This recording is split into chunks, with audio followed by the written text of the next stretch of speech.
네, 안녕하세요. 세 번째 방송으로 돌아왔습니다. KYD 2030 희망포럼의 사회를 맡은 뉴스핌 신정인 기자입니다. 전문가 진단을 함께 맡아주실 두 분 모셨습니다. 예, 연세대학교 행정학과 교수 최영준입니다. 새해 복 많이 받으십시오. 네. 네, 안녕하세요. 국토연구원 박진백 부연구위원입니다. 새해 복 많이 받으세요. 이렇게 연휴 끝나고 또 뵙게 됐는데 어떻게 다들 연휴 잘 보내셨어요? 이번 연휴는 좀 짧아서 아쉬운 감이 없지 않았는데 그래도 네, 맞습니다. 없는 것보다 항상 있는 게 더 좋은 것 같습니다. 네, 저는 애들 때문에 힘들었어요. 아, 말을 안 들어서 네. 연휴가 되면은 빨간 날이 되면은 애들을 돌보고 해야 되니까 네. 그 시간이 좋으면서도 또 힘들고 그랬습니다. 아, 오늘의 주제를 미리 말씀하셨네요. 저도 뭐 기차표 겨우 구해서 항상 매진이니까 매년 새벽에 새로 고침 열심히 해서 뜨는 표 겨우 구해서 다녀왔습니다. 어디 다녀오신 거예요? 저는 청주가 본가여서요. 아. 네, 오송역에서 이제 내리는데. 근처시군요. 네, 맞습니다. 한번 인사드리러 가겠습니다. 좋습니다. 세종으로. 아니, 그리고 오늘 또 발렌타인데이더라고요. 네. 초콜릿 많이들 받으셨는지. 저는 연령이 좀 돼가지고 네. 발렌타인데이가 예전 같게 좀 느껴지진 않는 것 같습니다. 개인적으로. 발렌타인데이가 네. 여자가 주는 건가요? 남자가 네네, 여자가 남자. 네, 저보다 더 모르시는데 선생님들 계시니까 맞겠죠? 미안이 됩니다. 네. 저는 이제 와이프한테 주려고 지금 사 놨거든요. 네, 제가 네. 뭘 몰라서 제가 받아야 되는데 준비를 해버렸네요. 근데 원래 서로 주고 받는 거라고는 그렇죠, 하더라고요. 그렇죠. 네. 저도 사야겠네요. 촬영 끝나면 사서 드리고, 부장께도 드리고. 감사합니다. 네, 그렇게 하겠습니다. 자, 첫 방송과 지난 방송 때 결혼과 직업 간의 인식에 대한 설문조사를 진행을 했는데요. 이번 시간에는 2030 세대가 바라보는 출산, 정부 기관에 대한 신뢰 등을 한번 점검해 보려고 합니다. 설문조사는 지난달 15일부터 20일까지 2030 세대 1,100명을 대상으로 설문조사 업체 리서치앤리서치에 의뢰한 결과입니다. 자, 먼저 2030 응답자들 중 미혼이 64%로 가장 높고 다음으로 비혼이 20.8%로 두 번째를 차지했습니다.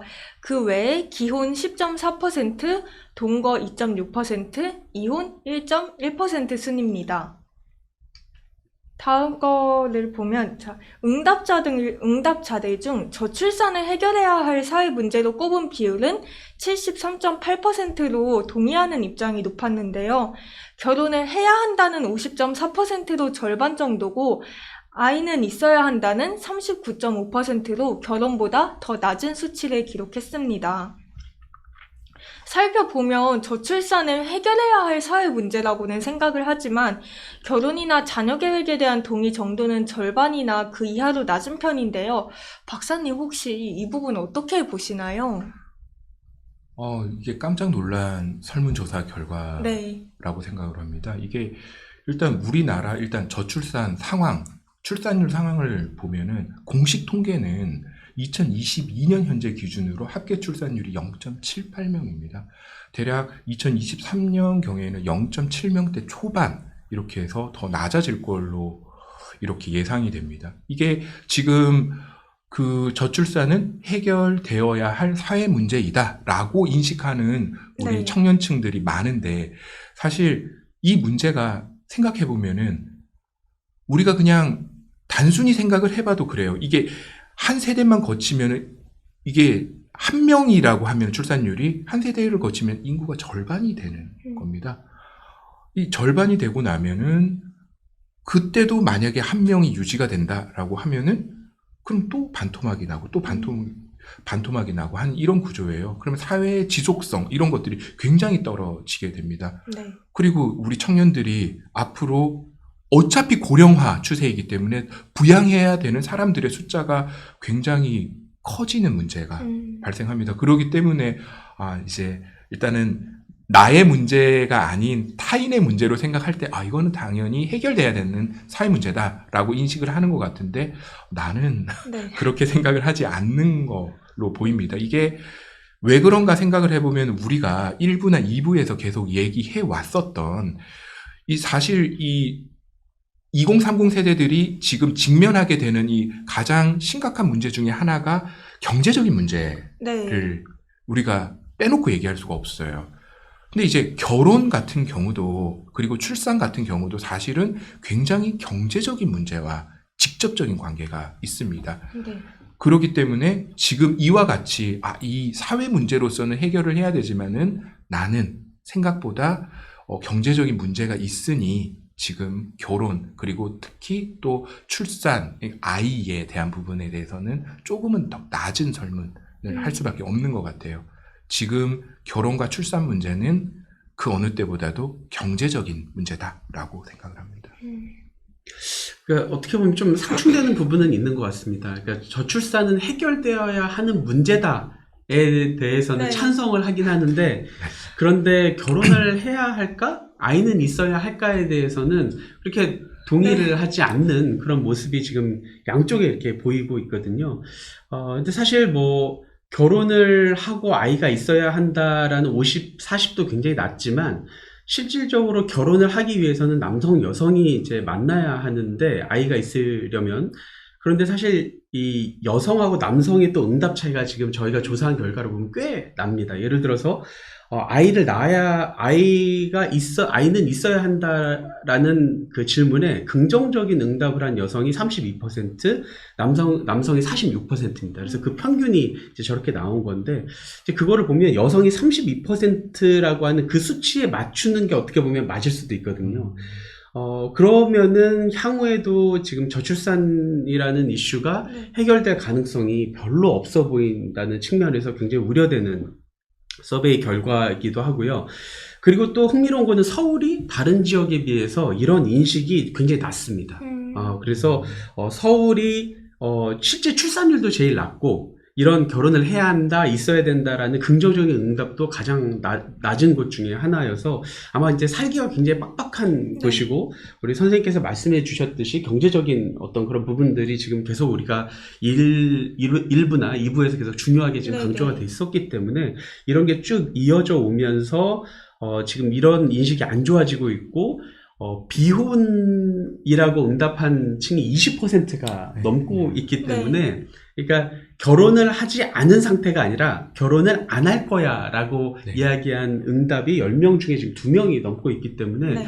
전반적으로 저출산이라는 사회 문제가 과연 해결될 수 있을 것인가에 대해서 상당히 회의가 드는 그런 설문 결과라고 할 수 있을 것 같습니다. 방금 경제적인 부분 말씀하셨는데요. 실제로 살펴보면 결혼을 하지 않는 주된 이유는 경제적으로 여유가 없기 때문이라는 응답이 69%로 가장 큰 비중을 차지했고요. 다음으론 아직 적당한 상대를 만나지 못했기 때문이 52.4%, 결혼할 필요성을 느끼지 못하기 때문이 42%입니다. 2부에서 언급했던 다른 결과들이랑도 연결되는 부분인데요. 직장을 구할 때도 급여가 제일 중요하다는 그 설문조사 결과가 있었고, 삶에서 가장 의미 있는 것도 경제적 여건을 가장 크게 꼽았었는데, 교수님, 이게 왜 다 경제적으로 연결된다는 현실이 참 어떻게 봐야 할까요? 저희가 뭐 지난 우리 방송 때도 한번 논의한 적이 있습니다만, 네. 청년들이 결혼하고 아이를 이제 뭐 생각하거나 이제 결혼을 하거나 그랬을 때 어느 정도 그 결혼을 해서 살아가는 어떤 그 상이 있는 것 같습니다. 이 정도의 결혼식과 어떤 이 정도의 삶, 어느 정도의 주택 공간에서 어떤 모습으로 내 배우자와 살아가고, 맞습니다. 또 조금 더 나아가면 네.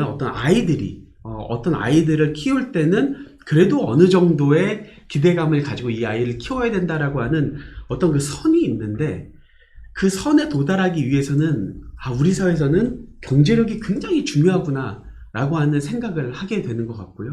이제 그러다 보니까 거기에 미치지 못한다라고 생각이 되면 이제 그것을 포기하거나 하지 않겠다라고 결정을 하게 되는 것이고, 이제 그런 차원에서 경제적인 여유가 없기 때문이다라고 응답한 부분은 이제 상당히 좀 공감이 가고, 그리고 적당한 상대를 아직 만나지 못했다라고 하는 그 부분도 굉장히 중요한 부분 중에 하나인 것 같습니다.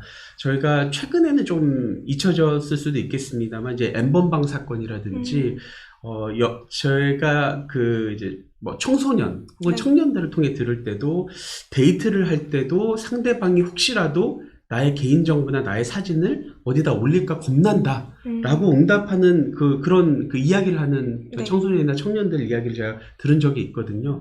그러니까 여전히 약간의 젠더 갈등이라든지 어떤 디지털 성범죄에 대한 뭐 어떤 우려라든지 그런 것들도 좀 상대 파트너에 대한 좀 불신 같은 것들도 존재하는 부분. 그래서 굉장히 더 까다롭게 상대를 고르려고 하다 보니까 또 그게 더 쉽지 않아지는 이제 그런 부분들도 있을 것 같아서 좀 여러 가지가 굉장히 복합된 그런 어떤 설문 결과가 아닐까라는 생각이 듭니다. 네. 저도 교수님 의견에 동의를 합니다. 이 얘기가 굉장히 맞는 것 같아요. 우리가 결혼을 할 때 결혼의 상, 어떤 일정한 네. 수준, 네, 네. 이런 거에 대해서 있는 것 같아요. 그래도 24평 아니면 32평 아파트는 네. 이렇게 있어야 되고, 이제 그런 것들 있잖아요. 네. 이 수준을 맞추기 위해서는 사실 경제력이 되게 중요하죠. 제가 얼마 전에 신문 기사를 보니까 네. 그 결혼 정보 회사에서 조사를 한 건데, 결혼 비용이 얼마가 드느냐, 그리고 요소별로 얼만큼 차지하느냐, 이런 네. 것들에 대한 조사가 있었어요.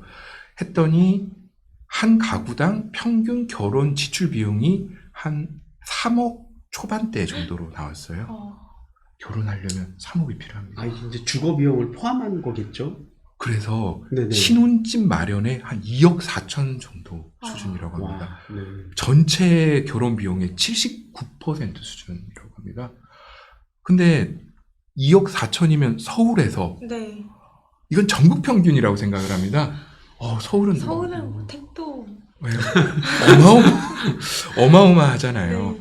그래서 이게 결혼을 생각하는데, 아이를 생각하는 게 아니고, 네.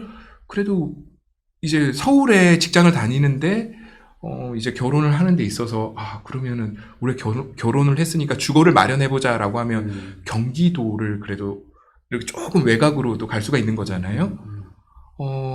그래도 2억 4천이면은 그죠? 이제 전국 평균이 아닐까. 서울은 굉장히 높을 것 같고요, 이것보다. 네. 그리고 이제 설문조사 다른 것들을 더 보면은 사실 이 내용들이 다 독립적인 건 아닌 것 같아요. 이게 이제 경제적인 여유가 없으니까 적당한 대상을 못 만나고 돈이 없어서 오늘 슬픈 일인 것 같습니다. 그래서 또 내가 또 좀 돈이 부족하니까 결혼을 할 필요성이 없다, 이렇게 생각하게 되는 원인이 될 수도 있다라는 생각이 듭니다. 그래서 생각해보면 남녀가 만나서 결혼을 통해서 가정을 꾸리고 이렇게 하는 게 굉장히 부가적인 어떤 비용을 많이 발생시키는 경제활동입니다. 경제활동이고, 근데 이로 인해서 지금 우리 사회에서 교수님께서 말씀하셨었던 결혼에 대한 일정한 상이 있는 것 같아요. 그래서 이로 인해서 발생하는 비용들을 생각하니까 엄두를 못 내는 것 같습니다. 그래서 저는 주로 경제적인 이 문제가 네. 결혼의 포기 이쪽으로 이어질 가능성이 크다. 실제로 설문조사도 그랬지만 그렇게 느낍니다. 맞습니다. 이제 결혼에 이어서 출산까지도 이렇게 자연스럽게 이어지는데요. 살펴보면 출산을 꺼리는 이유 역시 경제적인 부분이 가장 큰 원인으로 꼽혔고요. 양육 및 교육 비용이 부담스럽다가 29.9%고 아이 없이 생활하는 것이 여유롭고 불편해서가 12.6%, 아이를 키울 주거 환경이 마련되지 않아서가 10.7%, 아이가 불행해질 것 같아서가 10.4%입니다. 앞서서 살펴본 결과들이랑 같이 좀 예견된 결과지만 아무래도 좀 씁쓸하네요. 네. 그러니까 제가 학생들한테 가끔 이제 이런 질문을 던지거든요. 네. 아이가 너희들에게 미래에 아이가 많아지는 것이 위험한 거니 아니면 아이가 없는 것이 더 위험하니? 라고 이렇게 물어보면 뭐 대부분이 그렇게 이야기하겠지만 아이가 많아지는 게 더 위험할 것 같아요. 제 네. 경력이나 제 소득이나 아, 이런 데 미치는 어떤 위험에서 네네. 이제 사회적 위험이라는 이제 저 표현을 쓰는데 네.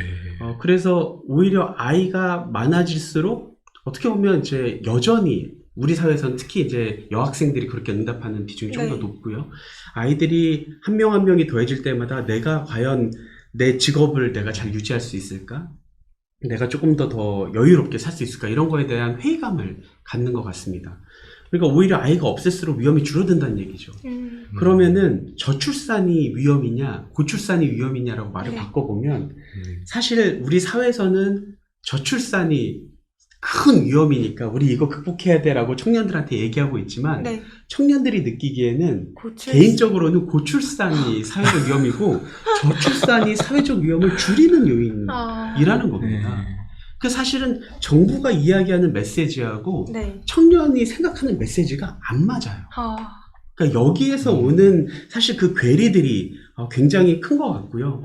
그러니까 사실 저도 아이를 키워보면서 아이들이 한 10살 중학교 들어가기 전까지는 굉장히 좀 이렇게 좋은 시간을 많이 보내다가 주로 이제 중고등학교 때가 되면 뭐 공부해라, 뭐 이제 이렇게 굉장히 텐션이 아이들하고 부모와의 텐션이 굉장히 심하고 또 부모들이 막 없는 돈을 짜내면서 사교육을 시키는 막 이런 것들을 우리 이 청년들이 얼마 전에 경험을 했거든요. 그러면은 내가 아이를 낳았을 때 우리 부모님처럼 할 수 있을까? 제가 아이들한테도 그러면 왜 아이 낳기 싫어하니? 라고 물어보면 저는 저희 부모님처럼 살 자신이 없어요. 라는 이야기를 많이 하더라고요. 이제 그만큼 부모님은 최선을 다한 거지만 그 최선을 다한 모습이 아이들한테는 그렇게 긍정적으로 보이지 않았던 것 같아요. 근데 그러다 보니까 그러면 나는 저렇게 사는 것보다는 난 내 삶을 조금 더 즐기고 내 일에 집중하면서 살고 싶어 라고 지금 생각을 하는 것이기 때문에 사실 이것을 변화시키려면 작은 과제가 아니다. 그렇죠. 굉장히 큰 변화가 필요하지 않으면 이 생각을 이 청년들의 어떤 본인이 했던 10대의 경험 같은 것들을 바꾸기 어렵겠다라는 생각도 좀 들어서 이 결과를 보면서 우리 학생들과 나눴던 대화가 생각이 나네요. 이게 저는 교수님께서 말씀하신 거에서 큰 어떤 인사이트를 얻었습니다. 깜짝 놀랐는데 청년에게 고출산이 위험으로 인식된다. 맞는 것 같아요. 이게 얼마 전까지 나는 교육 강요를 당했어. 이런 게 문제가 있고 내 부모님처럼 살 자신이 없다라는 인식. 이런 것들이 되게 맞습니다. 저는 이제 이런 것들을 조금 전문적으로 연구를 하는 네. 사람이잖아요. 그래서 출산 결정과 관련해서 가게에서 사실 출산 결정을 하는 데 있어서 이론적으로 한 4가지 정도로 얘기를 해요. 경제적인 관점이 있고, 이제 사회 문화적인 관점이 있고, 심리적인 관점이 있고, 또 약간 정책적인 관점도 있습니다. 근데 이제 교수님께서 말씀하신 게 사회 문화 심리적인 관점에서의 이야기인 것 같아요. 근데 이게 굉장히 맞는 얘기인 것 같습니다. 근데 이제 저는 이 중에서 조금 더 얘기를 하고 싶은 부분은 경제적인 관점, 이 부분을 좀 얘기를 하고 싶은데요. 이게 그냥 저의 주장은 아니고 굉장히 훌륭한 경제학자 게리 베커라고 하는 경제학자가 있습니다. 노벨 경제학상을 수상하신 분이신데요. 네. 1960년에 한 연구에서 이분은 자녀에 대해서 어떻게 이야기를 했냐면 출산, 자녀에 대해서 이 사람은 자녀는 하나의 소비재다라고 이렇게 설명을 하고 있습니다. 그래서 이제 자녀 자체가 소비재이기 때문에 이 출산을 할 것이냐 말 것이냐 이 관점은 내가 이 아이를 사랑으로만 키우는 건 아니잖아요. 이렇게 이 아이를 네. 이렇게 출산을 해서 키우면서 얻게 되는 이 효용과 굉장히 주관적인 효용과 그 다음에 이로 인해서 발생하는 아주 객관적인 비용 간의 요 경중을 따졌을 때 이 경합 관계에서 내가 효용이 더 크다라고 하면은 자녀를 출산한다. 이런 내용으로 설명을 하고 있습니다. 이 설문조사 결과가 사실은 이 이론에 아주 부합하는 결과입니다. 이 지금 사실상 자녀의 양육, 교육은 사실상 전적으로 부모가 다 책임을 져야 되는 겁니다. 애가 스스로 이제 스스로 네. 이렇게 교육과 양육을 자기가 할 수는 있는 건 아니거든요. 근데 이제 이 부분에 대해서 사실 제가 이 관련된 연구를 하면서 고려대학교의 김경근 교수님이라는 분이 계세요. 그 분이 이제 한 연구에서 한 문구가 생각이 납니다. 어떤 얘기를 했냐면 자녀 출산은 자녀 교육에 대한 의무다라는 걸 논문의 한 토막에서 네. 넣어두셨거든요. 사실 제가 거기에서 아이디어를 얻어서 사교육 연구를 시작을 했습니다. 아, 실제로 지금 자녀 출산을 하는 이 출산 가구는 이 모든 거를 스스로 다 어깨에 짊어져야 되는 상황입니다. 얼마나 부담스럽겠어요. 안 그래도 소득이 적은데 네. 그러니까 이 설문조사가 실제로 시사하는 바가 굉장히 크다라고 생각을 합니다. 이제 교육 비용 같은 경우에 네. 저소득층은 진짜 돈이 없어서 되게 힘들고요. 네. 이번에 설문 결과를 조금 더 자세히 보면 오히려 고학력이나 고소득층은 기대 수준이 또 높아서 비용이 부담스럽다고 거기도 응답합니다. 아, 그러니까, 위에는 위에대로, 예. 아래는 아래대로. 그러니까 저소득층만의 이 문제가 아니라 왜냐하면 또 고소득층은 이 아이가 이제 사교육이나 이런 여러 네, 가지를 네. 생각하면 또 아, 높은 소득을 벌어도 부족하다고 생각하는 맞습니다. 거죠. 그러니까 이게 약간 어딘가 지금 좀 사회가 고장이 난 느낌이 잘못 돌아가는 느낌이. 살짝 그런 게 좀 있습니다. 아, 그래서 나 혼자 산다 프로그램이 인기가 많은 게 그러니까요. 여기에서 나오는 게 아닌가 싶은 생각도 드네요. 제가 이 비슷한 연구를 했었던 게 갑자기 생각이 나는데 어떤 실험을 해봤냐면 저는 이제 교육 비용과 이제 주택 가격 간 네. 이런 것들을 많이 봐요. 네. 비용과 비용이잖아요. 음. 이게 분석을 해보니까 서로 상승시키는 효과가 있더라고요. 그러니까 그러겠네요. 지금 교수님 말씀하신 게 지금 결국에는 이게 사실 이 지역별로 이렇게 무리지어서 사는 게 사실 좀 있습니다. 이렇게 해서 그들의 리그라고 표현을 하자면 그 리그에 들어가게 되면은 그 교육비가 올라가고 이 교육비가 다시 주택 가격을 끌어올리고 이렇게 되는 것 같아요. 이렇게 되면은 너무나 내 소득으로 네. 이렇게 아이를 케어할 수 있는 수준을 넘어서게 됩니다. 몇백만 원씩 해요? 애를 키우는데. 네. 그러니까 이게 굉장히 비용에 대한 압박이 커지는 거죠. 맞습니다. 큰일입니다. 사실 뭐 그동안 저출산 문제 해결을 위해서 정부에서 천문학적인 예산을 썼지 않습니까? 네, 결과적으로는 좀 실패에 가깝다고 볼 수 있죠. 그래서 좀 청년들이 꼽은 출산율 증가에 도움이 될 정책으로는 주거 지원이 39.6%로 가장 높게 나타났습니다. 뭐 1회 때부터 계속 나왔습니다만 아무래도 집이 가장 큰 고민거리죠. 그 다음으로 필요한 정책은 휴가 및 보육 서비스가 32.3%, 다음이 18살까지 아동수당 확대가 30.3%로 비슷한 수준을 기록했습니다. 박사님, 이 주거지원 문제 계속 얘기가 나오고 있는데, 좀 정부에서 저출산 문제 해결을 위해서 좀 주거 쪽에 어떤 정책을 내놓거나 보완을 좀 해야 될까요?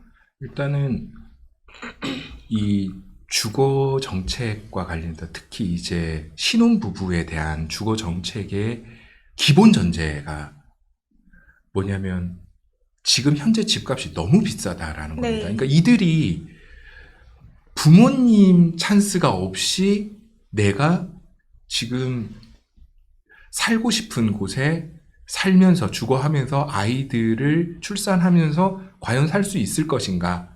못해요. 너무 비싸요. 비쌉니다. 네, 너무 비쌉니다. 그래서 사실 정책의 가장 기본 골격이 돼야 되는 거는 이 집값 너무 비싸다. 이거부터 인정하고 들어가야 돼요. 그러면은 사실은 요 컨텍스트 하에서 나와야 되는 이야기는 그러면은 저렴한 주택을 공급을 하는 것이 핵심이 될 수가 있어요. 네. 그런데 이제 또 공급을 할 때는 계속 그런 얘기 나오잖아요. 건설 단가가 얼만데, 지금 물가가 어떤데, 이렇게 하면서 사실은 그리고 이 땅값이 얼만데 라고 해서 이제 물리적으로 집값을 낮출 수는 없습니다. 시장에서 결정이 네네. 되는 부분이니까. 그렇다면은 이게 구입을 유도하는 것도 굉장히 중요한데 장기적으로 주거할 수 있는 장기 임대주택에 대한 부분도 정부가 적극적으로 노력이 필요합니다. 그래서 사실 우리가 우리 삶에서 주거에 대한 고민이 전혀 없는 난 저기 생각보다 좋은 집인데 내가 저기에서 이렇게 안정적으로 50년 살 수 있어. 근데 주인이 50년 동안 집도 잘 고쳐준대. 이상적으로 얘기하자면. 네. 임대료도 얼마 안 들어. 그런 게, 근데 그게 강남이야. 뭐 약간 이런 식으로 갈 수 있다면 굉장히 좋겠죠. 그래서 지금 이런 걸 생각을 해보면은 이상적으로 말씀을 드린 겁니다. 근데 그게 어렵죠. 그래서 이게 실제로 좀 제가 정책적으로 좀 던지고 싶은 메시지는 그래요. 이게 일단은 누구나 살고 싶은 도심 내 주택 공급은 네. 현실적으로 좀 제한적일 수 있어요. 맞습니다. 네. 그렇다면은 교통이 좋은 지역에 조금은 저렴하게 우선 공급할 수 있는 대규모로 이렇게 공급할 수 있는 방안이 필요합니다. 중요한 건 저렴하게. 이건 무조건 전제를 깔아야 되고요. 그리고 이 주택을 매입을 하는 데 있어서 매입을 하고 싶어 하는 사람들이 많습니다. 우리나라 사람들 특히 그런 것 같아요. 그렇게 되면은 이제 매입을 할 때 있어서 이 가장 제가 했었던 연구 중에서 그 주택 매입을 가장 꺼리게 만드는 요소가 세금 부분에 있어서는 취득세 부분이었습니다. 그러면은 가족 수가 바뀔 때, 뭐 내가 혼자 있다가 배우자가 생겼을 때, 혹은 내가 아이가 하나 있다가 2명이 이렇게 자녀 수가 늘어났었을 때, 이럴 때에는 사실은 구성원이 변화하게 되면은 주택을 소비해야 되는 면적 자체가 넓어지게 되거든요. 필요로 하는. 그러면은 이때 면적을 넓히는 실거주자에 대해서는 취득세를 받지 않는 방법이 있습니다. 그럼 실질적인 주택 가격을 낮춰주는 효과가 있습니다. 그리고 지금 이 꼭 필요한 정책이라고 생각하는 게 우리가 이 주거를 소비하는 데 있어서 지금 굉장히 비싸요. 근데 이 주택 가격을 그대로 지불하게끔 만드는 게 중요하냐 아니면은 이제 이거를 그렇게 지불하기 위해서는 우리가 소득이 부족하기 때문에 대출을 받아야 돼요. 그럼 결국 정부나 정책을 제안하는 사람들은 결국에는 그럼 대출을 더 해줄게. 돈을 더 줄게. 그렇게 정책이 흘러갈 수밖에 없습니다. 아니 그거는 바람직한 방향은 아니라고 생각을 해요. 그러니까 돈이 부족한 사람이 무리한 대출로 영끌을 해서 제가 영끌은 아주 반대하는 입장입니다. 그래서 주택을 매입하는 게 아니 되어야 된다라고 생각을 하기 때문에 이제 좋은 방식이 있는 것 같아요. 주택의 일부만 사고 일부는 월세로 내는 지분 적립형 이런 게 있어요. 전체 100%라고 하면은 일단 내가 20%를 샀어. 이 집은 일단 내 건데 80%는 내 게 아닌데 그 80%에 대해서 지불을 하다가 점점 내가 돈이 생기면 조금 더 이렇게 지불을 하면서 이제 점점 이렇게 내가 소유하게 되는 지분을 확대하는 요런 주택이 있습니다. 요런 것들도 이렇게 생각을 할 수가 있어요. 그리고 마지막으로 제가 또 하고 싶은 얘기는 이거예요. 이런 속담인가 뭔가 격언인가 모르겠는데 한 아이를 키우려면은 아프리카인가요? 아프리카 온 마을이 온 마을이 필요하다. 이런 말을 제가 들은 적이 있어요. 아니 그러니까 지금은 제가 앞서 얘기했지만 부모 혼자 네. 키웁니다. 지금 이 아이를 맡길 데도 없어요. 그래서 이 아이는 누가 키우냐면은 밤에는 부모님이 키우고 낮에는 학원 선생님이 키워요. 학교 선생님. 그래서 학원에서 키우는 게 돈이 많이 드니까 지금 정책이 어떻게 가고 있냐면은 그러니까 학교에서 키워달라고 하면서 공교육 이야기를 하고 있습니다. 근데 실제로 공동으로 육아할 수 있는 마을이 있습니다. 실제 그 프로그램이 있어요. 뭐냐면은 육아친화 마을입니다. 지금 시범적으로 건설 중에 있는데 이게 막 아파트 단지 막 여러 개가 있으면 여기에서 중간에 학교랑 애를 키울 수 있는 이런 거를 다 직접 해놓은 겁니다. 그리고 여기에서 실제로 좀 이렇게 사람들이 돌아가면서 어떤 정확한 시스템은 잘 모르겠지만은 같이 아이를 돌볼 수 있는 환경을 지금 경기도 어딘가 이렇게 만들고 있다고 하더라고요. 네네. 이게 잘 운영된다면 좋은 모델인 것 같아요. 네. 정부가 이런 데 돈 쓰라고 세금 걷는 거라고 생각을 합니다. 예, 그래서 전국적으로 이게 성공적인 어떤 모델이 된다면은 전국적으로 확대 공급해야 된다 이런 생각을 합니다. 저도 뭐 선생님 말씀해 주신 거에 네. 전적으로 동의를 하고요. 하여튼 어떻게 지금 우리의 각 지역이, 그러니까 어떻게 보면 강남 3구만 좋은 아이 키우고 교육하기에 좋은 곳이 아니라 모든 곳들이 다 좋아야 되거든요. 근데 예를 들어서 뭐 성북구 같은 경우를 예를 네. 들면 성북구는 아이들의 이 0세부터 5세 아이들의 숫자는 서울에서 제일 많은 그 축에 속하는데 네. 이제 초등학교 가면 줄어들고 중학교 가면 줄어들고 고등학교 가면 아주 조금밖에 없다가 갑자기 이제 대학교들이 많다 보니까 네. 대학생들의 거주가 확 늘어나거든요. 그럼 다 어디 갔냐? 이제 계속 이동하는 겁니다. 계속 그 조금 더 강남 가까운 쪽 혹은 강남 안으로 이렇게 이동하려고 네, 하고 네. 있어서 진짜 거기 한 지역 내에서 육아부터 교육까지가 좀 이렇게 통합적으로 잘 될 수 있는 그런 것들을 정말 잘 만들면 너무 좋겠다라는 저는 이야기 들으면서 그런 생각이 들었고요. 네. 그리고 사실 이 출산 휴가 및 보육 서비스도 상당히 지금 높게 나왔거든요. 네, 네. 우리가 지난 그 2부 때 4대 보험에 가입되지 않은 청년의 비중 한 25% 되는 거 이야기를 네, 했었는데 사실 이제 문제 중에 하나는 이 출산 휴가나 보육 서비스를 받기 위해 출산 휴가나 이런 휴가 서비스를 누리기 위해서는 4대 보험에 고용보험에 가입이 되어 있어야 됩니다.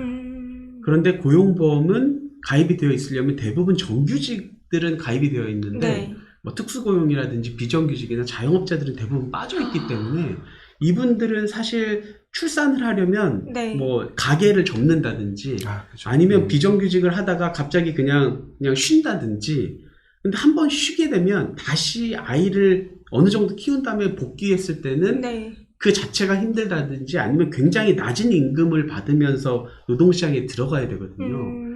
그러니까 거기에서 경력 단절이라는 게 굉장히 심각하게 옵니다.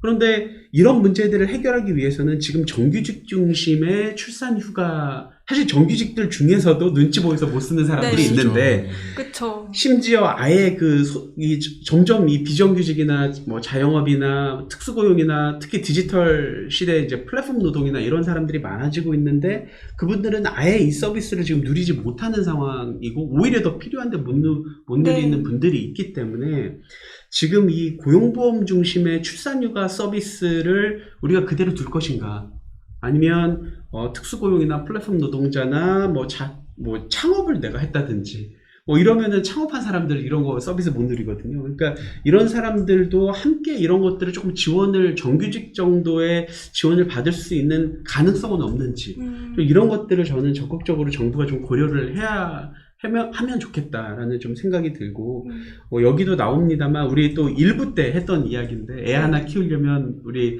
선생님이 연구 결과지만 이제 6, 7억이 이제 들어간다 이제 이런 말씀도 하셨었는데 일단 머릿속에 아이를 키울 때 이제 특히 고소득층일수록 아이 집장만까지 막 머릿속에 두시는 분들이 있으시더라고요. 네네. 이제 그러면 기대소득이 필요한 소득이 더 높은 거겠죠. 그러니까 이제 굉장히 많은 그런 것들을 이제 이 머릿속에 두고 있기 때문에 어떻게 하면 이 돌봄과 교육의 비용을 좀 사회화할 수 있을 것인지 이런 부분들에 대한 고민들이 좀 필요해서 아마 그래서 지금 현재 우리나라의 제도에서는 0세부터 5세까지의 지원은 점점 두툼해지고 있는 네네. 것에 비해서 이제 초등학교나 중학생, 고등학생의 어떤 지원은 상대적으로 좀 약하기 때문에 맞습니다. 가장 사교육비에 지출이 많이 되어 있는 시기이기 때문에 아마 그런 부분에 대해서 청년들이 18세까지 아동수당도 네. 확대해 주세요라든지 이런 부분들을 좀 응답한 게 아닐까라는 좀 생각이 듭니다. 어떻게 보면 굉장히 하여튼 막 산불이 막 활활 나서 이게 지금 굉장히 위기 상황이라는 느낌이 들고 네. 이제 좀 적극적인 좀 생각을 전환하는 좀 그런 정책들이 나왔으면 좋겠다는 생각이 이게 보면서 들었습니다. 그러니까 맞는 것 같아요. 지금 실제로 제가 그 자녀 그 자녀에게 얼마만큼의 이제 교육비나 이런 것들이 키우는데 비용이 드는지를 이렇게 계산할 때 사용했었던 데이터를 보면은 실제로 0에서 5세까지는 이렇게 금액이 크지가 않아요. 이렇게 하다 갑자기 이렇게 직각으로 증가를 하는 구간이 있더라고요. 그게 5세 이후 시기입니다. 그게 뭐냐면 교육비거든요. 그래서 실제로 사실은 0에서 5세까지만 보장해서 우리가 네. 우리의 출생 인구를 이렇게 더 늘릴 수 있을 것인가? 사실은 굉장히 파격적인 정책적인 도전이 필요하다라고 생각이 듭니다. 참, 아까 그 말씀하셨던 부분 중에 또 저소득층도 부족한 부분이 있지만 고소득층일수록 또 거기서 아쉬운 네. 부분이 있고 그렇다 보니까 뭐 그렇다고 하셨는데 요즘은 영어 유치원에 가기 전에 영어 놀이터인가? 또 그런 게 있다면서요.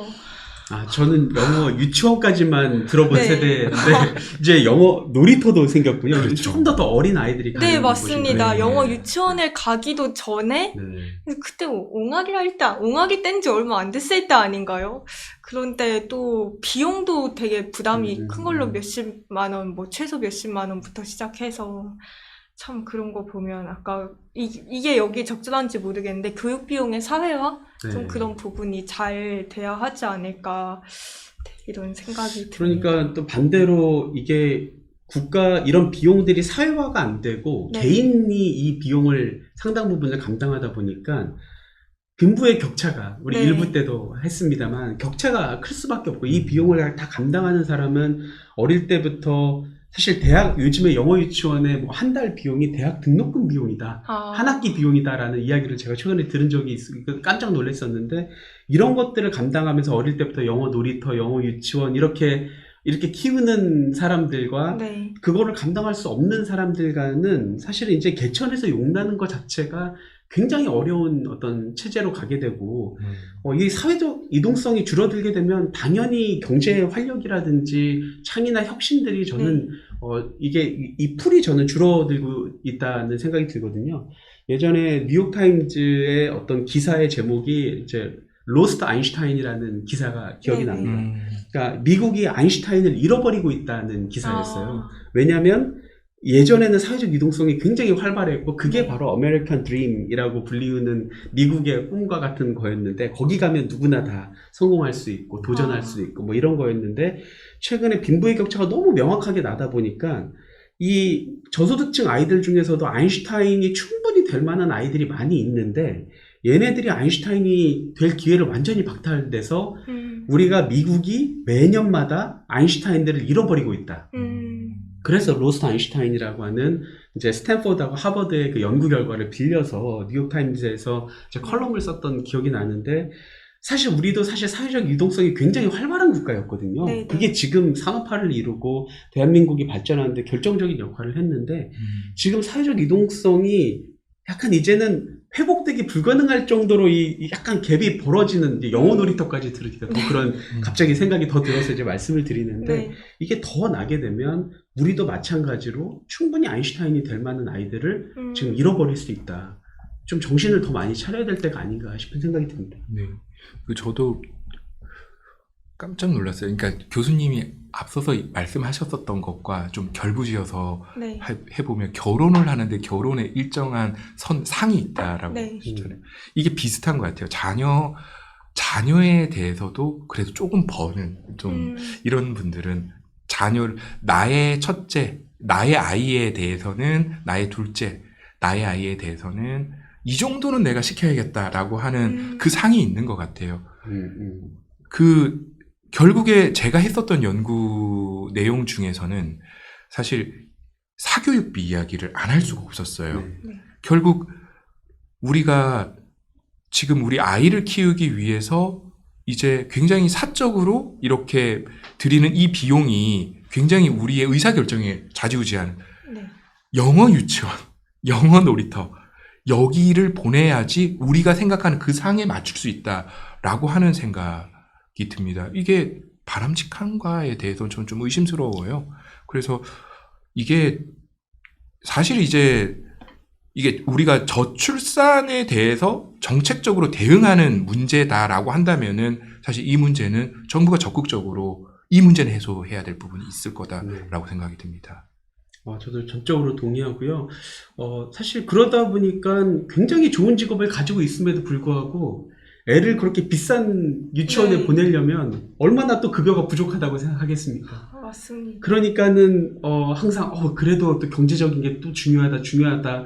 돈을 많이 벌어도 또 그런 생각을 하게 되고 네. 그러면 사회에서 어떤 우리가 모두 함께 사실 증세가 필요한 시점들이 있는데 자기가 항상 부족하다고 생각하기 때문에 고소득자들도 증세에 대해서 찬성하기가 쉽지 않은 거죠. 왜냐하면 우리 아이를 우리 동네 아이들만큼 키우기 위해서는 또 힘드니까요. 그래서 이게 뭔가 하여튼 우리 사회가 좀 악순환고리에 좀 빠져드는 지점들이 좀 여러 곳이 보여서 맞습니다. 이 설문 결과가 좀 안타깝네요. 네. 네네. 참 자꾸 영어 유치원 얘기를 꺼내게 되는데 물론 소수의 네. 이야기이긴 합니다만 영어 유치원. 제가 영어 유치원 저는 이제 그냥 유치원에 나왔는데 그때 유난히 조는 친구가 있었어요 유치원에서. 근데 나중에 알고 보니까 유치원에 두 탕을 뛰었던 거.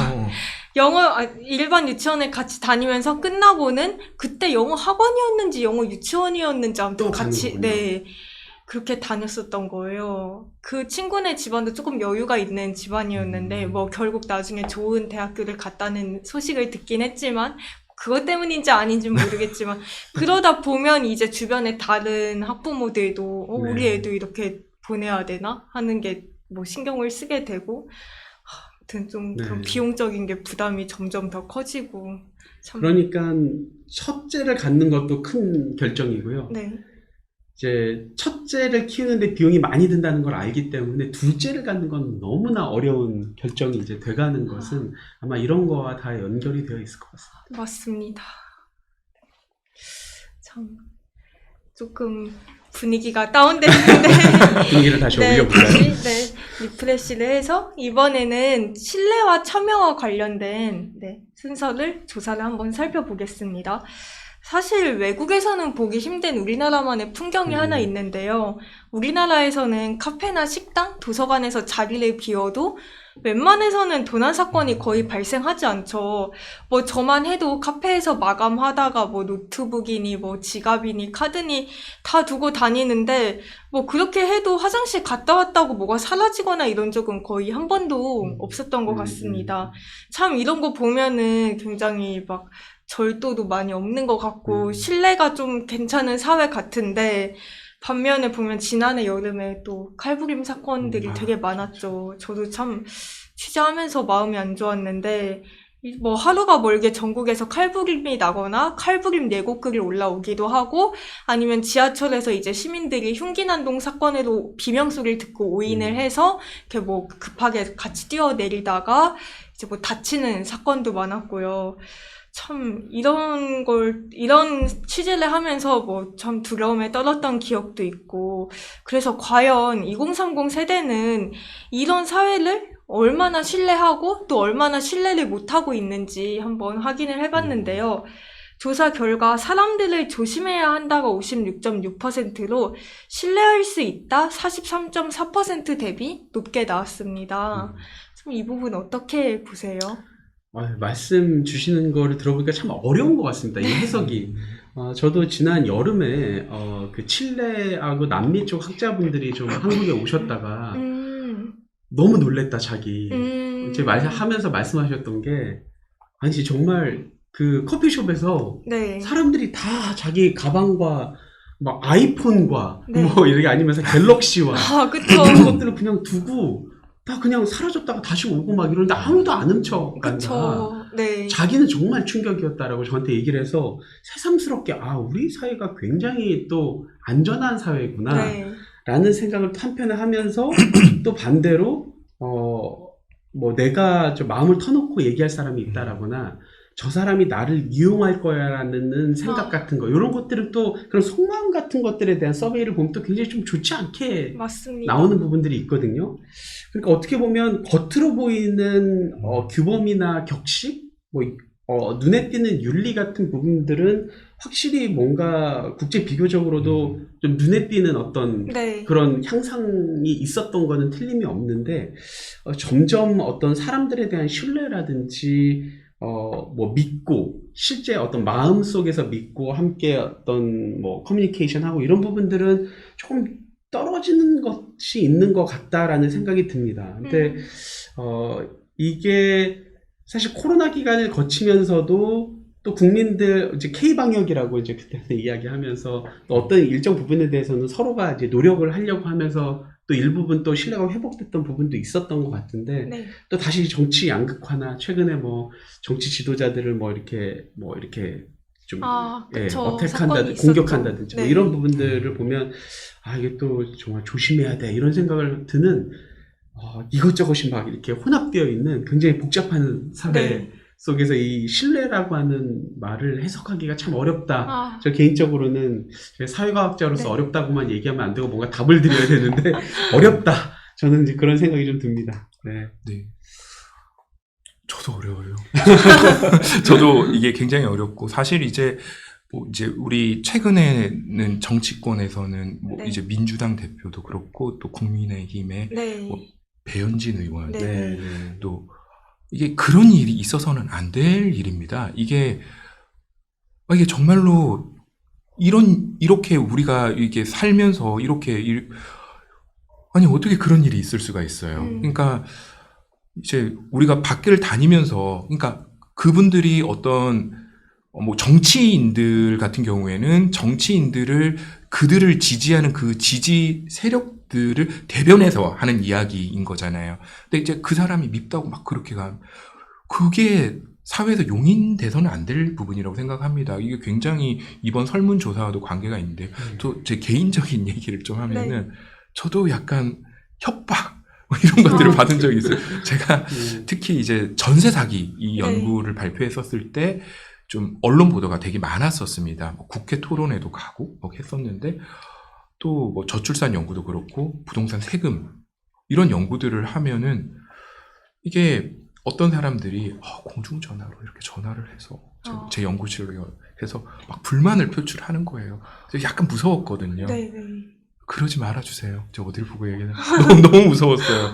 근데 제가 왜 그런 주장을 하는지, 그러니까 각자의 입장이 다른데 제가 왜 그런 주장을 했는지에 대해서는 이 사회 문제를 이렇게 풀어보자라는 의견일 수 있어요. 근데 이거에 대해서 자신의 어떤 이익이나 자신의 그 주장만을 가지고서 생각만을 가지고서 상대를 이해하려고 하는 게 아니고 우리 사회를 분명히 제가 뭐 사회를 나쁘게 하려고 하는 의도가 아니지 않겠습니까? 네. 근데 이게 이제 왜 저런 주장을 했을까? 물론 제가 주장한다고 세상이 다 수용하거나 그런 것도 아닌데 최소한의 이러한 노력들이 되게 중요하다고 생각했는데 이런 것들이 서로 이제 이해하지 않으려고 하는 그런 문제라고 저는 이해됩니다. 이게 왜 그런가 생각을 해봤더니 우리 사회가 상대방을 조금 더 거리적으로 보면은 뭐 KTX 하면 제가 옛날에 서울에 20살에 서울에 왔는데 그때 울산에서 제가 태어나서 컸습니다.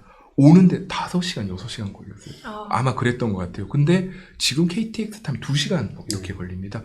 굉장히 거리적으로 가까워졌어요. 근데 이제 지금 세상을 보면 오히려 개인과 개인 간에는 더 고립되어 있는 느낌입니다. 그렇죠. 예. 그래서, 이게, 이제 괜한 구설이나 갈등에 어떤 관여했었을 때, 이런 불이익이 생겼었을 때는 이 문제는 사실 개인한테 굉장히 귀속이 되는 것 같아요. 그러니까 이제 뭐 조금은 상대방에 대해서 신뢰나 뭐 이렇게 조금 더 좀 관심을 갖거나 이해하거나 이런 것보다는 조금 더 나는 좀 모르겠어. 이런 쪽으로 사회가 가는 거 아닌가. 아쉽고 안타깝습니다, 저는. 네. 그러니까 뭐 초연결 사회의 역설이라는 표현이 있는데요.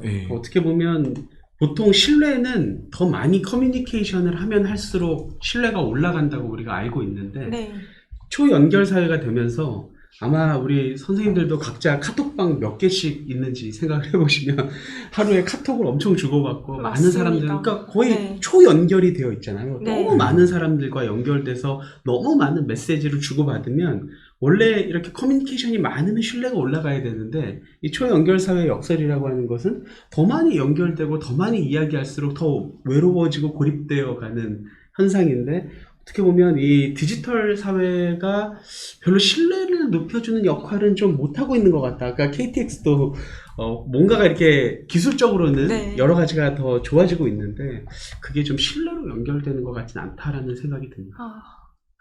참 이게 사람에 대한 신뢰도뿐만 아니라 뭐 정부 기관에 대한 신뢰도도 대부분 낮게 나왔는데요. 한번 살펴보면 우선 그나마 가장 높은 신뢰도를 차지한 곳은 41.6%를 얻은 경찰 집단이고요. 축하드립니다, 경찰. 네. 반면 정당이나 국회는 각각 17.1%, 17.9%로 저조한 수치입니다. 이 외에도 뭐 언론, 재계, 노조, 대통령, 사법부 등 전반적으로 우리나라 각 기관에 대한 신뢰도가 20%대를 기록하면서 낮은데요. 참 뭐 대부분 기관들이 좀 반성해야 하는 결과라고 네. 볼 수 있겠네요. 좀 박사님 이렇게 2030들이 신뢰를 하지 않는 이유가 있을까요? 기관에 대해서? 그러니까 일단은 경찰 같은 경우에는 네. 그래도 절반이 안 되는 네, 것 절반을 네. 가까이. 41.6% 네네. 되게 상대적으로 높은 수준인데 그런데 이제 2030 세대들이 이제 지금 본인들이 네. 저의 해석은 그렇습니다. 본인들이 살고 있는 이 사회에서 본인들이 접하게 되는 이 현상들이 실제로 굉장히 대결 구도가 강하다라는 생각을 하지 않을까라는 생각이 듭니다. 네, 저는 정치를 잘 모르지만은 네. 뭐 정당 이런 것들 봐도 굉장히 첨예한 대립 구조가 있고요. 맞습니다. 그래서 사실 정당이나 뭐 이런 국회 이런 것들이 보면은 사실은 우리 국민을 위해서인 거고 사실은 각자의 이익 집단을 대변하기 위한 것도 있지만 결국에는 우리 국민 전체를 아울러서 바람직한 형태로 해서 사실은 서로 타협하는 모습도 되게 많이 필요한데 지금 이제 대결 구도가 굉장히 강화돼요. 특히 총선 국면이니까 그런 거라고 생각도 듭니다만은 그래서 이제 뭐 지금 언론도 사실은 그런 진영 논리가 될 수가 있고 뭐 재계나 노조, 뭐 사법부 이런 부분들도 그렇게 대결 구도가 있는 것 같아요. 제일 중요한 거는 갈등은 있어야 된다라고 생각을 합니다. 근데 결론적으로 그 갈등이 해소가 되었느냐, 해소가 되는 그 노력이 있었느냐, 그게 없으면은 청년들이 정작 자기들을 위해서 목소리를 내서 뭐 어떤 정책을 어떤 쪽에서 밀고 있다라고 하면은 그게 실제로 정책화돼서 내가 일정한 부분 살아가는데 피부에 와닿아야 되잖아요. 네. 이런 갈등 구조가 해소되지 않기 때문에 이런 부분을 더 강하게 느끼는 거다라는 생각이 듭니다.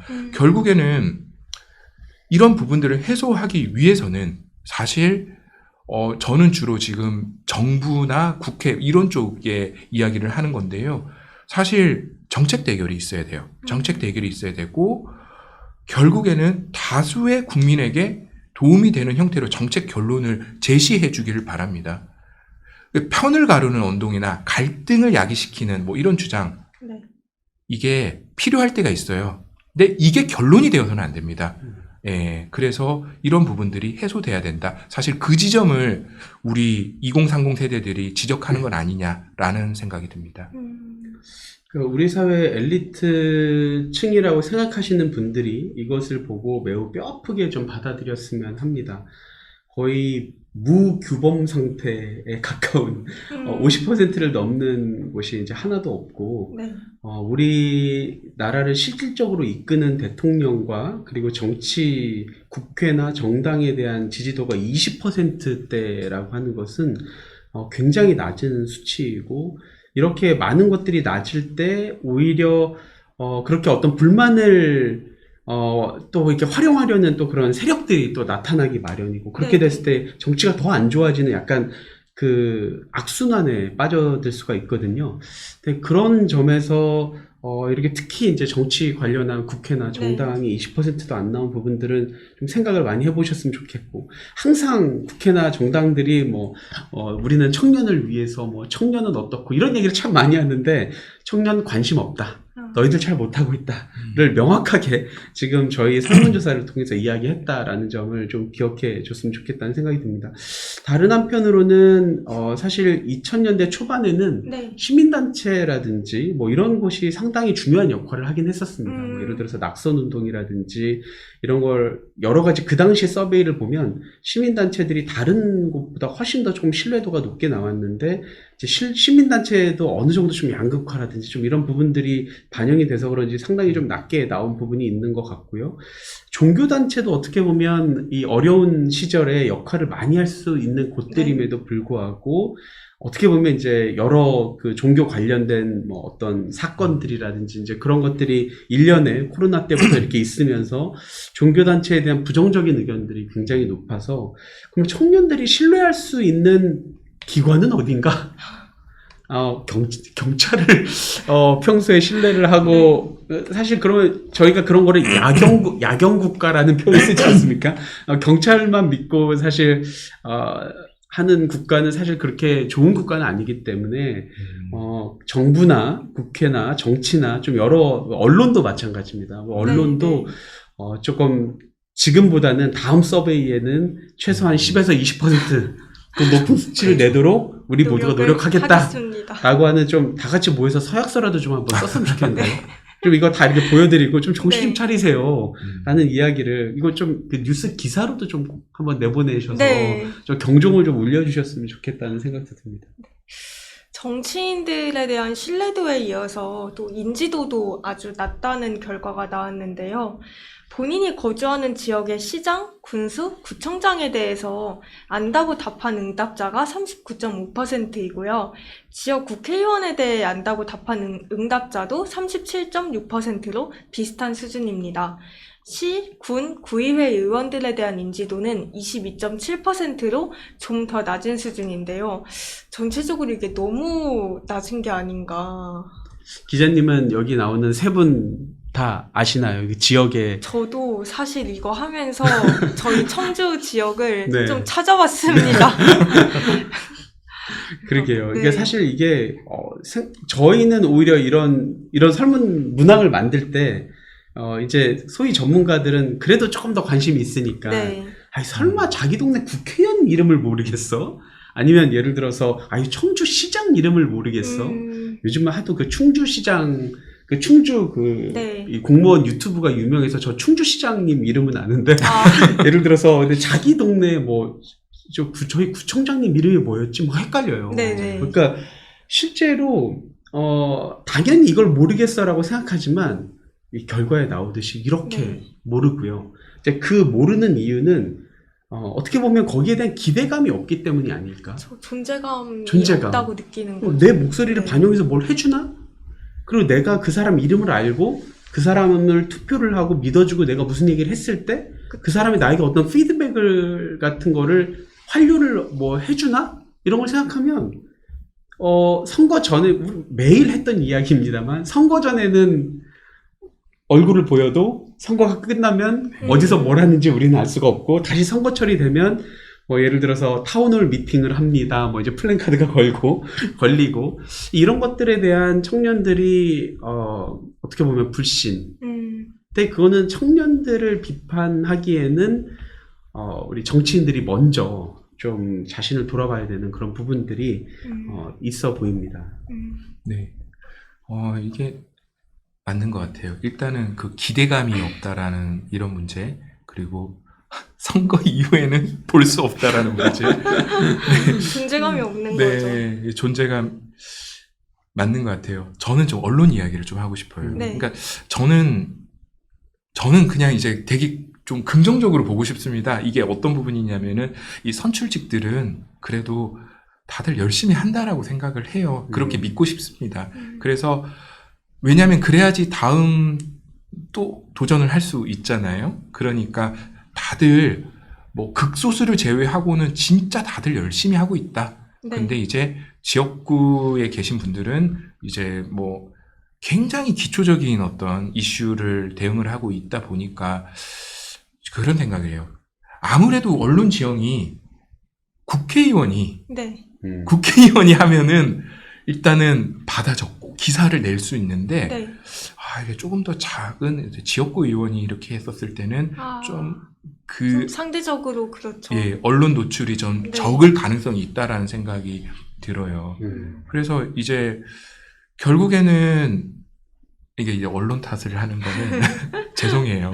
아닙니다. 그래서 이제 실제로 그 실제로 투표 때만 이제 좀 나오고, 근데 이분들 저는 노력을 많이 하고 있을 거라고 생각합니다. 네. 조금 더 언론에서, 뉴스핌에서 네. 이분들이 공약을 무엇을 냈는데 과연 잘하고 있는가 해서 공약 이행률 기사를 한번 그런 것도 하면서 실제로 우리는 또 청년 쪽이니까 최소한 청년에 관련된 공약을 했는데 안 지키고 있으면 경종을 울리고 잘 지켜라. 지키고 있으면 또 칭찬에 왕창 해주고 네. 홍보도 네. 네. 그리고 더 하라 네, 하면서 그쵸. 자극도 주고 음. 그렇게 해가지고서 실제로 언론 노출을 더 많이 시키면은 네. 지금 모두가 다 잘하고 있지만은 더 잘하려고 노력하지 않을까라는 아. 생각이 듭니다. 네. 그러니까 사실 정치인들은 뭐 저희가 많이 쓰는 말로 무풀보다는 악풀이다라는 이제 표현을 쓰지 네. 않습니까? 그러다 보니까 좀 기사화가 돼야 본인들의 커리어나 인지도가 굉장히 중요하기 때문에 이제 그런 것들에 많이 매몰되는 경향이 있는데 주로 인지도를 높이는 방법이 좋은 정책을 펼쳤을 때 인지도가 높아지기보다는 뭐 예를 들어서 대통령을 비난하거나 아니면 뭐 야당의 당수를 비판하거나 맞습니다. 뭐 이런 것들을 강하게 했을 때 기사가 많이 나오거든요. 네. 그리고 그때 선풀이든 악풀이 막 달리니까 사실 어떤 현재 우리 정치 지형에서 지금 선생님 여러 차례 강조해 주셨지만 사실 정책이 굉장히 중요한데 정책보다는 이제 이런 이슈들이 했을 때 사실 유튜브의 클릭수를 높이려고 해도 네. 좀 더 선정적인 어떤 정치의 네. 자극적인 이런 것들을 해야 이런 게 올라간다든지 뭐 이런 부분들이 다 존재를 해서 상대적으로 정치인들도 그런 어떤 정책에 대해서 천착해서 고민하고 이런 것들을 알리고 추진하고 하는 것들이 좀 약한 게 아닌가라는 생각이 들어서 말씀해 주신 대로 언론의 역할이 이제 중요하다는 것은 그런 정책에 천착해서 열심히 노력하는 그런 사람들과 사례들, 이런 정치인들을 발굴하시고 또 많이 알려주시고 정책도 좀 이렇게 물론 클릭수가 좀 덜 나올 수는 있겠습니다만 그렇죠. 그런 노력들을 좀 많이 네. 해주시면 정치인들도 조금씩 이렇게 변화하려고 하는 노력들을 말씀하신 대로 이미 열심히 하시는 분들도 네. 많습니다만 더 하지 않을까라는 생각이 듭니다. 언론에서 주목을 하게 되면 네. 자기는 자기 기사 찾아보거든요. 맞습니다. 어머, 내가 이걸 했더니 하면서 깜짝 놀라서 더 열심히 할 수가 있죠. 아. 네. 좀 더 분발해서 깊은 곳 구석구석 잘 다루고 네. 좋은 정책들은 조명 많이 하고 네, 그러는 노력이 좀 필요할 것 같습니다. 이번에는 사회활동 분야를 한번 살펴보겠습니다. 지난 1년간 참여한 사회활동 중 가장 많이 2030 세대가 참여한 것으로는 투표가 72.6%를 차지했고요. 다음으론 주변인과 이야기하기가 50.6%, 기부하기 37.9%, 서명운동 참여하기 37.6%, 불매운동 참여하기 31.2% 순입니다. 아무래도 투표가 네. 월등하게 많이 차지를 했는데요. 그러니까 전반적으로 그래도 뭐 투표는 가장 또 쉬운 것이고 네. 또 이렇게 뭐 언론이나 이런 것을 통해서 혹은 이제 정부를 통해서 여러 가이드를 받고 있기 때문에 이런 것들을 참여하는 이 부분이 가장 높게 나온 것은 뭐 크게 이상한 부분은 아니라는 생각이 듭니다. 네. 근데 다만 이 내용을 조금 더 들여다보면 고등학교를 졸업하신 분들의 투표율은 49%였고요. 대학원을 졸업하신 분들은 90%였습니다. 90%요? 그러니까 이 가구 소득이나 학력에 따른 참여의 차이가 굉장히 크게 나는 것이 지금 현재 한국 사회에 사실은 다른 나라도 비슷합니다만 저희는 생각보다 너무 크게 나왔어서 거의 한 40% 투표율의 차이를 보였거든요. 이것뿐만이 아니라 정치 모임에 참여한다, 뭐 서명을 했다, 민원 의견을 전달했다, 불매운동을 했다, 이렇게 적극적으로 자기의 목소리를 내고 그래서 뭔가를 변화시키려고 하는 노력들이 주로 학력이 높은 사람들이거나 소득이 높은 사람들을 중심으로 이루어진 거. 일단은 그분들이 열심히 하는 것은 잘못된 건 아닙니다. 네. 하셔야 됩니다. 하지만 상대적으로 오히려 자기의 목소리가 더 반영돼야 되거나 뭔가 사회나 정치에 뭔가를 충분히 해야 되는 또 그런 뭐 저소득층이라든지 저학력층에서 이런 것들이 좀 뭔가 활발하게 일어나고 있지 않다라는 점들은 좀 주목해야 되는 현상임에는 틀림없을 것 같습니다. 뭐 제가 정치학을 전공한 사람은 아니기 때문에 그럼 뭘 어떻게 해야 되는데요? 라고 물어보면 이거는 한번 뉴스핌에서 추후에 한번 네. 좀 다뤄주셨으면 네. 이게 좋겠는 좀 그런 사안인데요. 네. 그럼에도 불구하고 이런 부분들이 굉장히 저는 중요한 포인트로 좀 말씀을 드리고 싶고, 그리고 다른 부분에 있어서 이제 국제 비교를 저는 이제 이런 사회 활동에 대해서 가끔 하는데, 전체적으로 유럽 국가나 이런 데에 비해서 좀 높지 않습니다. 전체적으로 정치적 모임 참가나 서명운동, 뭐 시위 집회 참가, 불매운동 이런 부분들이 그렇게 높지가 않아서 전체적으로 좀 청년들의 사회 참여가 전반적으로 좀 이렇게 낮은 상황. 네.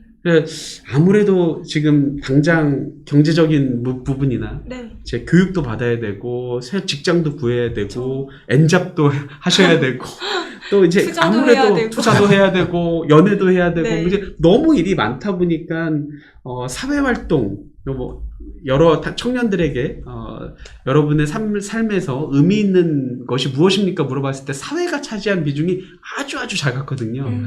근데 물론 사실 사회활동은 사회를 위한 게 아니라 자기의 목소리를 전달하는 데도 굉장히 사실 중요한 도구이기 때문에 필요한데 이런 부분이 전체적으로 좀 낮다는 것은 뭔가 이 효능감, 정치적 효능감 혹은 사회적 효능감이 많이 떨어져 있는 상황이다.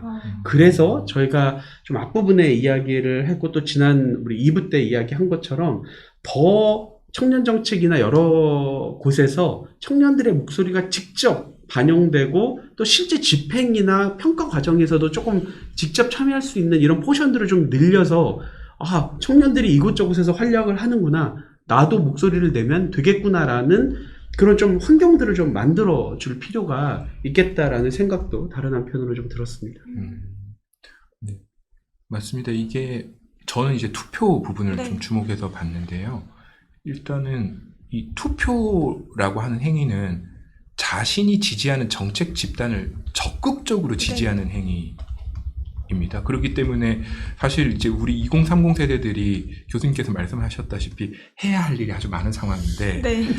그럼에도 불구하고 내가 투표를 하겠다라고 하는 거는 이거는 사실은 내가 원하는 것들 이런 것들을 네. 사실은 정책적으로 실현해 주어 달라라고 하는 그러한 요구라고 네, 생각을 네. 합니다.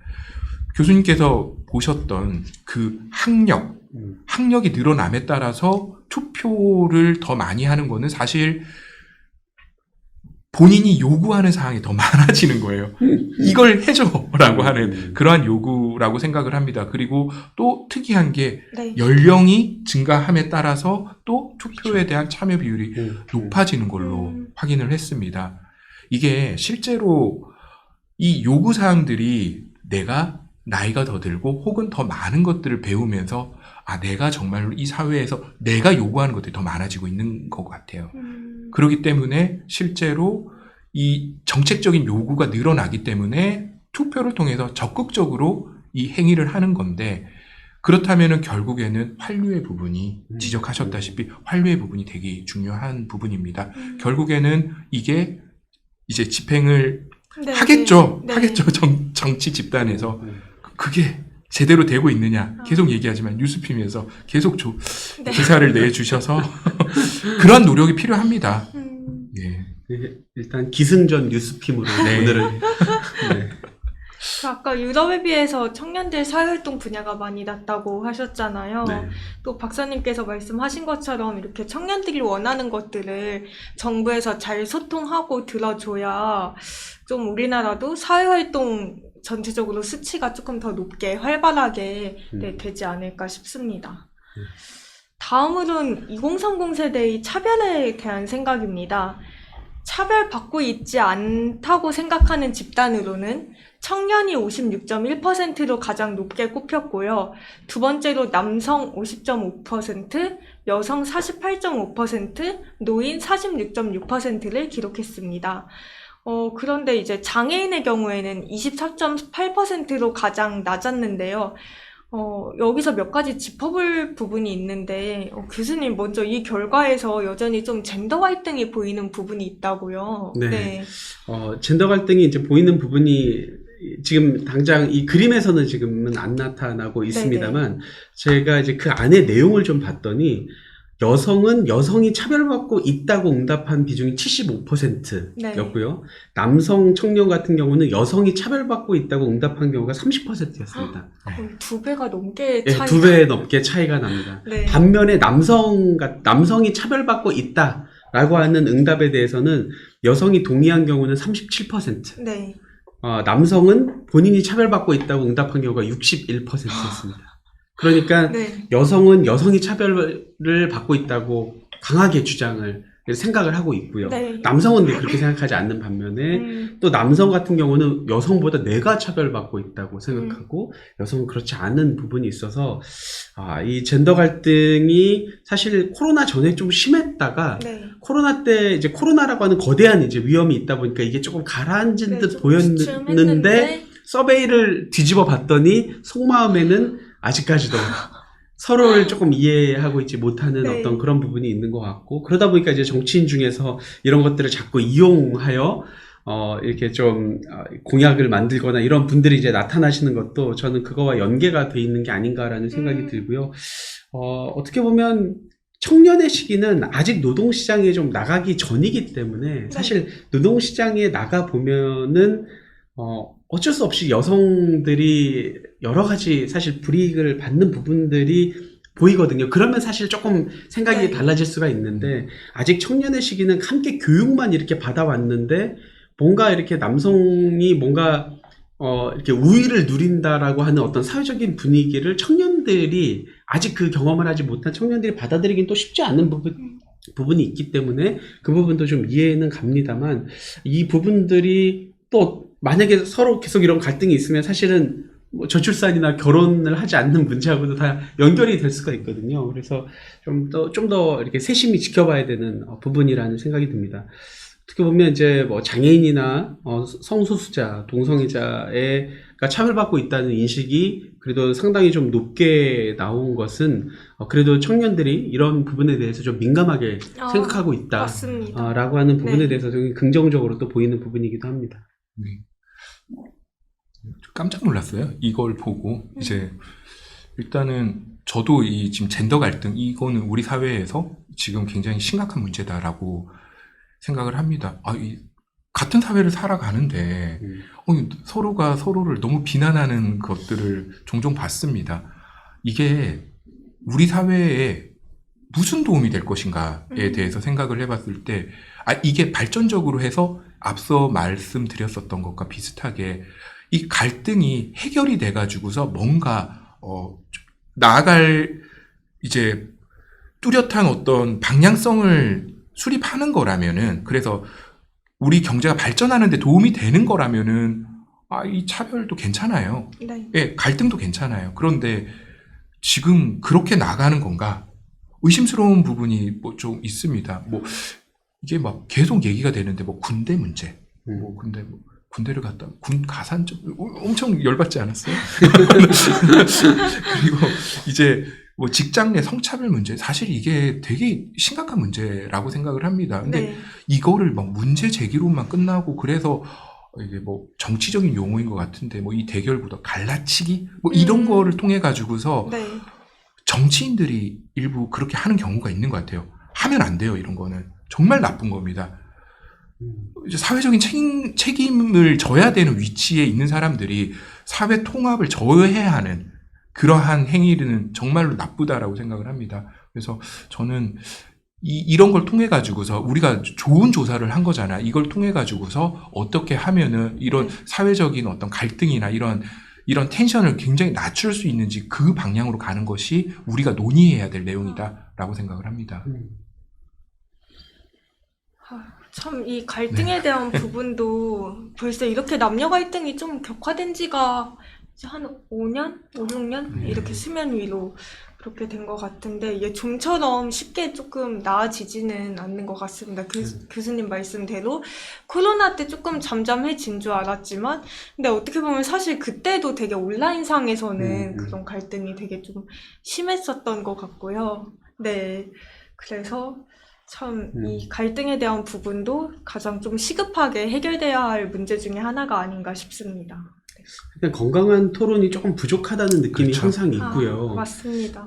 그것에 대해서 너무 극단적인 견해들이 부딪히지만 사실은 어떻게 보면 저도 아들도 있고 딸도 있거든요. 네. 아들도 잘 됐으면 좋겠고 딸도 잘 됐으면 좋겠고 또 이 아이들이 화목하게 잘 지냈으면 좋겠고 제 아내가 여성이고 제가 남성이고 우리 둘이 잘 지냈으면 좋겠고 어떻게 보면 다 한 뿌리와 같은 건데 왜 이거를 뭔가 누군가가 자꾸 이거를 분리하려고 하는 그런 게 있지 않나. 좀 건강하게 우리가 조금만 생각해서 수기를 하면 함께 살아가야 될 이유는 너무 명백한데 좀 아쉽습니다. 네, 이런 부분들이 좀 네, 아쉽네요. 맞습니다. 다 같이 사이좋게 지내야 할 텐데. 사이좋게 지내보아요. 네. 네. 자, 어느덧 마지막 순서입니다. 이제 분배를 어떻게 하는 것이 가장 공정한가에 대한 답변입니다. 먼저 능력이나 자격에 따라 더 많이 분배하는 것이 공정하다가 44%로 가장 높았고요. 그 다음으론 필요한 사람에게 분배하는 것이 공정하다가 28.3%, 사회 기여도가 높은 사람에게 더 많이 분배하는 것이 공정하다가 15.6%를 차지했습니다. 반면 모든 사람들에게 평등하게 분배하는 것이 공정하다고 답한 비율은 12.1%로 가장 낮았는데요. 이 부분은 좀 어떻게 해석을 해야 할까요? 네, 말씀하시죠. 이게 저는 사실 이 분배 문제는 참 네. 어려운 문제라고 네. 생각합니다. 이게 사실 분배 문제에 대해서는 사실 이렇게 뭐 제가 좀 찾아봤어요. 했더니 뭐 평등주의, 공리주의, 자유주의 뭐 이런 개념으로 좀 이렇게 네. 설명하는 것 같아요. 그래서 뭐 결국에는 우리가 설문조사 했었던 내용에서 다 포함되는 내용인데 그냥 평등하게 이렇게 나눠야 된다. 뭐 이제 뭐 좀 더 다수가 이득이 되는 방향으로 가야 된다. 사실 근데 그 중에서 이제 청년들이 이야기한 거는 능력에 따른 배분을 분배를 이렇게 중시하는 걸로 응답 비중이 제일 높았던 것 같아요.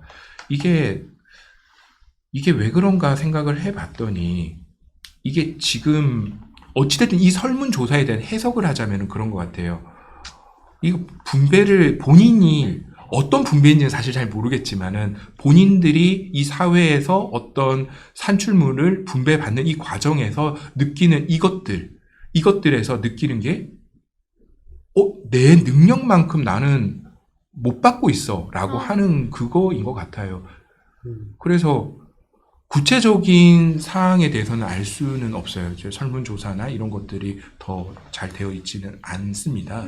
그렇지만은 이제 우리가 어떤 정책 당국이나 아무튼 뭔가 분배를 해야 되는 데 있어서는 이 지점을 좀 주목해야 될 것 같습니다. 특히 지금 이 사회가 우리 청년들이 지금 내 능력만큼 이렇게 어떻게 돌려받지 못하고 있다라고 하는 좀 분노가 있다. 뭐 이런 생각이 듭니다.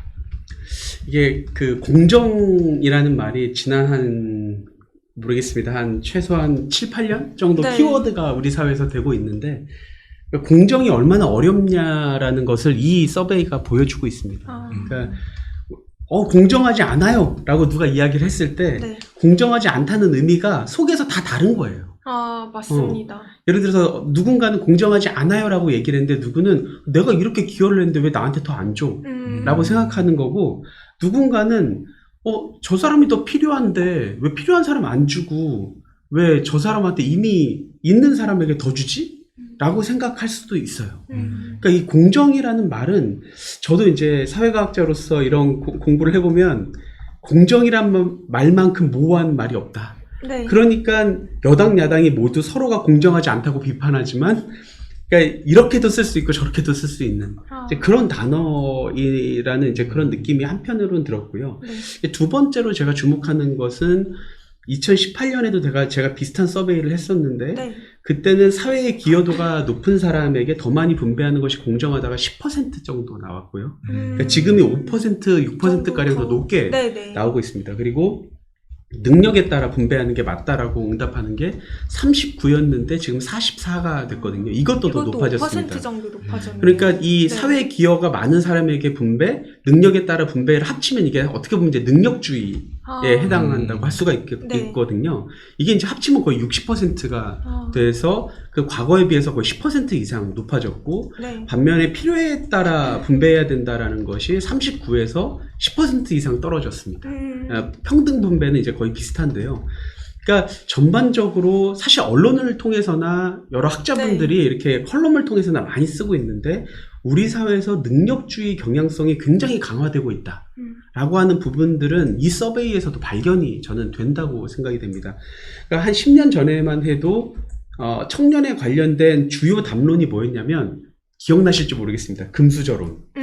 금수저. 헬조선. 맞아. 네. 근데 금수저론과 헬조선은 내가 지금 어려움이 당한 것이 내 탓이기보다는 사회 구조적인 문제를 사실은 맞습니다. 지적하는 거거든요.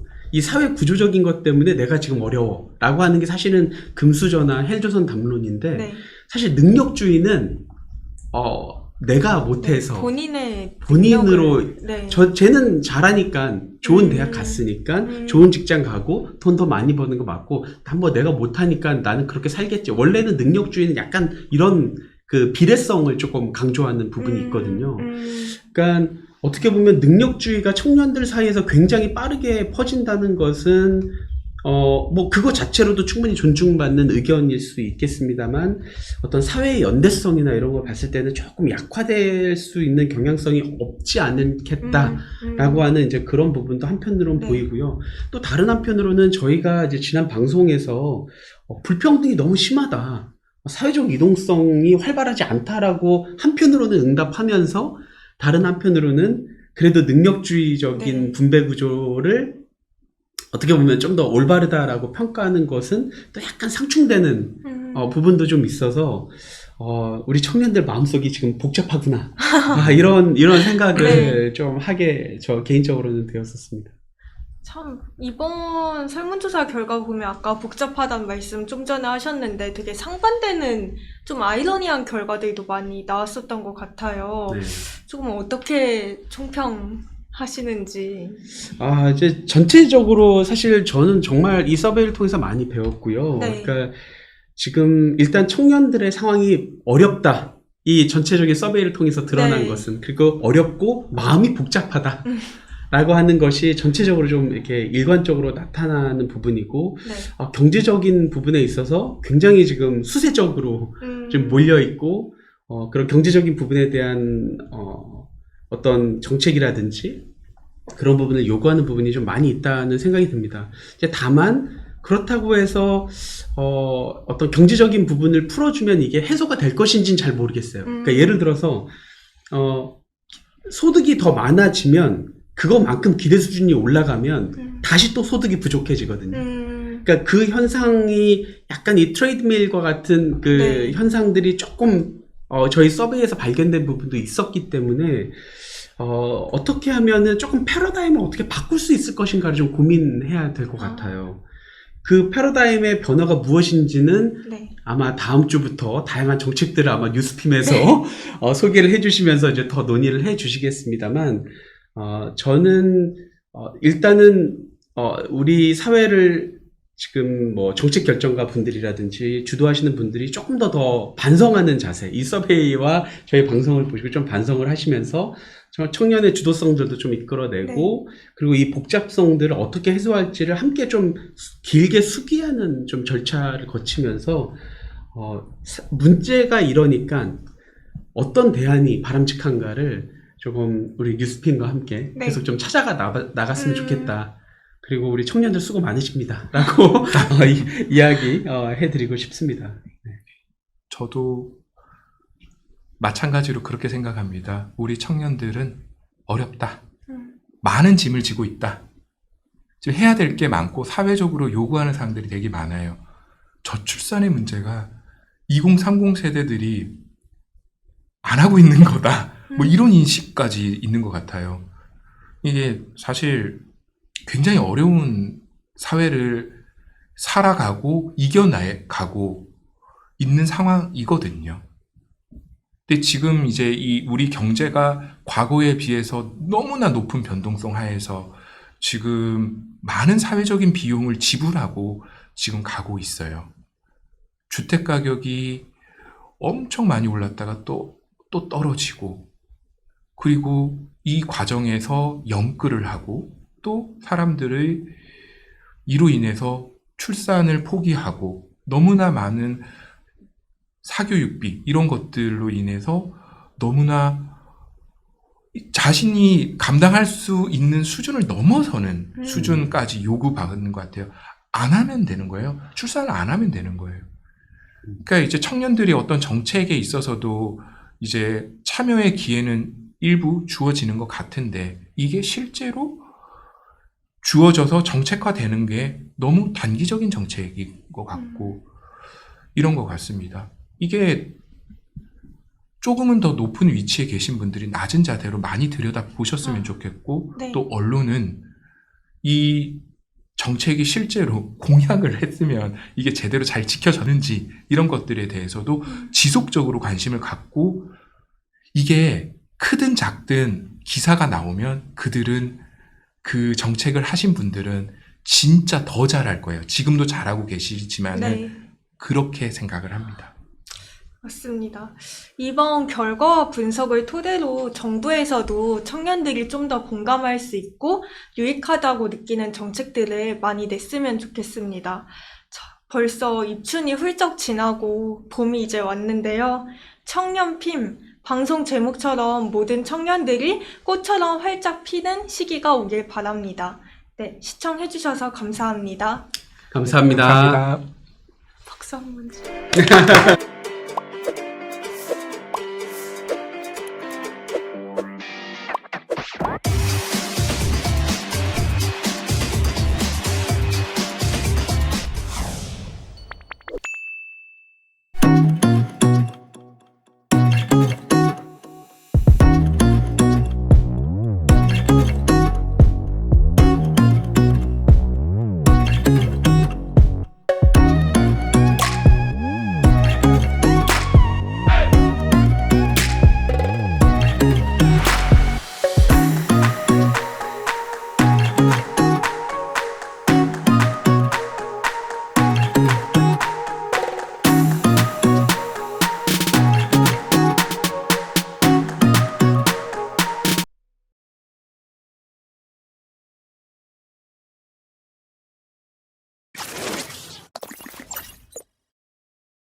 안녕하세요. 싱어송라이터 안현입니다. 뉴스ფილ 공개 오디션 히든 스테이지 개최를 진심으로 축하드립니다. 많은 분들께서 꿈을 모락모락 피우는 그런 자리가 되었으면 좋겠습니다.